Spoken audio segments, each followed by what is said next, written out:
जिंदा है, आज भी भुट्टो जिंदा है, कल भी भुट्टो जिंदा था। पाकिस्तान में अपनी इब्तदाई तालीम मुकम्मल करने के बाद बेनज़ीर भुट्टो आला तालीम के लिए अमेरिका चली गईं। 1969 से 1973 तक वो रेड कॉल्फ कॉलेज और फिर हार्वर्ड यूनिवर्सिटी में ज़ैरी तालीम रहीं, जहां से उन्होंने कंपैरेटिव गवर्नमेंट में बीए की डिग्री हासिल की। इसके बाद वो बरतानिया चली गई, जहां 1973 से 1977 तक वो ऑक्सफोर्ड में ज़ैर तालीम रहीं और 1976 में ऑक्सफोर्ड यूनियन की सदर भी बनी। यहाँ से उन्होंने इंटरनेशनल लॉ एंड डिप्लोमेसी का कोर्स मुकम्मल किया। बेनज़ीर भुट्टो 1977 में जब पाकिस्तान वापस आईं तो जनरल मोहम्मद ज़िया-उल हक की ज़ेर क़यादत फ़ौजी कार्रवाई में उनके वालिद बरतरफी के बाद उन्हें घर पर नज़रबंद कर दिया गया। एक साल बाद 1978 में जनरल ज़िया-उल हक सदर बन गए और जुल्फ़िकार अली भुट्टो को एक मुखालिफ के कत्ल का हुक्म देने के इल्ज़ाम में सज़ा के तौर पर फांसी दे दी गई।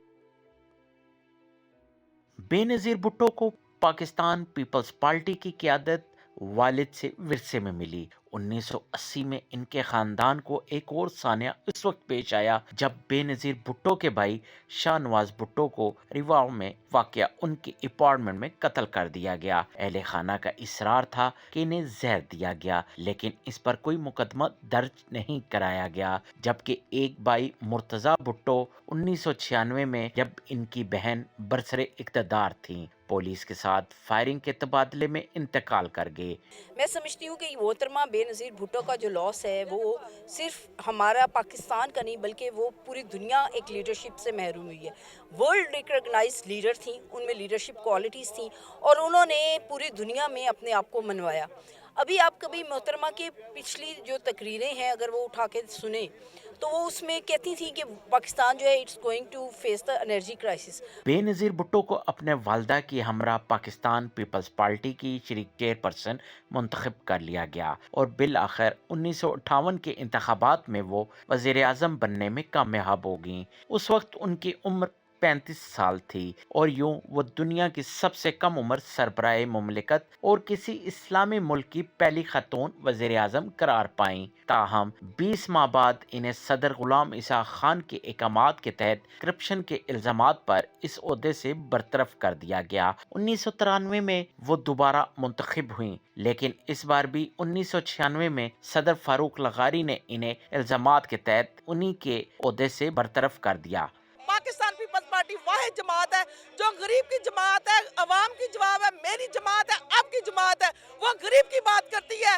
वो उनको किसी चीज़ आप समझते हैं कि बीबी से अमीर भी कोई नहीं, भुट्टो खानदान से अमीर भी कोई नहीं, लेकिन जब उसको डिक्टेटर ने परवेज मुशर्रफ ने कहा कि बीबी आप पाकिस्तान ना आए आपको खतरा है, मेरी कायद ने कहा मैं पाकिस्तान जाके अपने लोगों में शहीद होना पसंद करती हूँ और अल्लाह ताला ने उनको जो शहादत का रुतबा दिया है, खुदा सबको ऐसा रुतबा दे। जब वो वज़ीर आज़म थी तो यूनियंस के साथ मुज़ाकरात में इनकी बेलचक सोच की वजह से अक्सर इन्हें आइनी खातून या आयरन लेडी का नाम दिया जाता था। उन्होंने आज़ाद मंडी की मुख्तलिफ मुआशी पॉलिसियों पर काम किया, जिनमें डीरेगुलेशन, अफरादी कुव्वत की लचकदार मंडियाँ और निजकारी काबिल ज़िक्र हैं। ताहम बढ़ती बेरोजगारी और अफराते ज़र के बायस इनकी मुआशी पॉलिसियाँ अवामी मकबूलियत खो बैठीं। वो एक तवील अरसे तक बरतानिया और दुबई में अपनी मर्जी से जिला वतनी की जिंदगी गुजारती रहीं और इसी दौरान 1999 में इन्हें 3 साल कैद की सजा सुना दी गई। बैरून मुल्क रहते हुए भी उन्होंने पार्टी की क़यादत का सिलसिला जारी रखा और 2002 में पार्टी रहनुमा की हैसियत से उनकी मजीद तोसी कर दी गई। पाकिस्तान हमारी जो बेनज़ीर भुट्टो है वो पहली प्राइम मिनिस्टर बनी है और अभी तक कोई और प्राइम मिनिस्टर किसी भी पार्टी से नहीं बन सकी, तो मैं इनसे बहुत ज़्यादा मुतासिर थी। बेनज़ीर भुट्टो 18 अक्टूबर 2007 को उस वक्त पाकिस्तान वापस आईं जब सदर परवेज मुशर्रफ ने इन्हें करप्शन के तमाम इल्ज़ामात से बरी करार दे दिया और यूं इनकी वापसी और इक़्तिदार में शराकत के मुमकिना मुआहदे की राहें खुल गईं। जिला वतनी के 8 साल بعد بے نظیر بھٹو کی وطن واپسی اس بنا پر المناک رہی کہ ان کی استقبالی جلوس پر خودکش حملہ ہو گیا، جس میں 136 افراد لقمہ اجل بن گئے۔ ان کی اپنی جان محض اس بنا پر بچ گئی کہ جس لمحے خودکش حملہ آور نے اپنا وار کیا وہ جھک کر اپنی بختر بند گاڑی کی اوٹ میں چلی گئیں۔ 3 نومبر 2007 کو پرویز مشرف نے ملک میں ہنگامی حالات نافذ کر دی، جس پر بے نظیر بھٹو نے اسے ملکی تاریخ کا سیاہ ترین دن قرار دیا اور عوامی مظاہروں کے ذریعے اپنے حامیوں کو سڑکوں پر لانے کی دھمکی دے دی۔ 9 نومبر کو بے نظیر بھٹو کو اپنے گھر میں نظر بند کر دیا گیا اور 4 دن بعد انہوں نے پرویز مشرف سے استعفے کا مطالبہ کر دیا۔ ہنگامی حالات دسمبر 2007 میں ختم کی گئی۔ آج 15ویں برسی ہے ہماری قائد محترمہ بے نظیر بھٹو کی 15ویں برسی ہے، جو کہ ہم عقیدت سے منا رہے ہیں۔ جیسے کہ ہماری قائد نے پاکستان کے لیے، غریب عوام کے لیے جان دی۔